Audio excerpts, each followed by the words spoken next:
আসসালামু আলাইকুম রহমতুল্লাহ। পূর্বের মুমিনদের উপর শাস্তির ব্যাপারে খাব্বাব রাদিয়াল্লাহু তাআলা আনহু এর ছোট্ট একটি ঘটনা।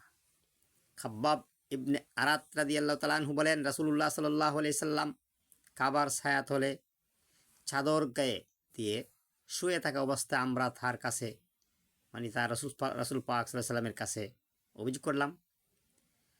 আমরা বললাম, আপনি কি আমাদের জন্য সাহায্য প্রার্থনা করবেন না, আমাদের জন্য দোয়া করবেন না?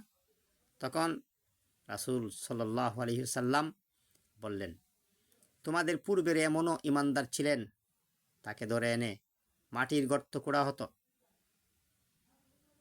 তারপর তার মধ্যে তাকে ফেলা হতো, এরপর করাত নিয়ে আসা হতো, সেটা তার মাথার উপর রাখা হতো, এরপর তাকে দ্বিখণ্ডিত করে ফেলা হতো, লোহার চিরুনি দ্বারা তার শরীরের মাংস হাড্ডি থেকে আলাদা করে ফেলা হতো।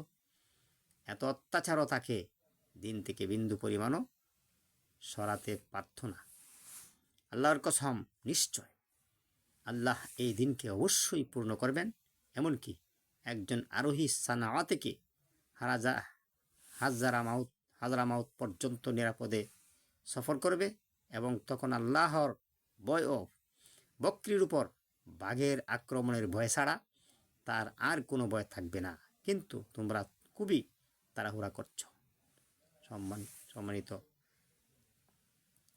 ইসলামী সৈনিক, তাওহীদের জনতা, এই হাদিস দ্বারা আমরা শিক্ষা পাইলাম যে আমরা দিন কায়েম, দিন প্রতিষ্ঠা করার জন্যে সৈনিক হিসাবে আমরা কাজ করে যাব, তাড়াহুড়া করব না।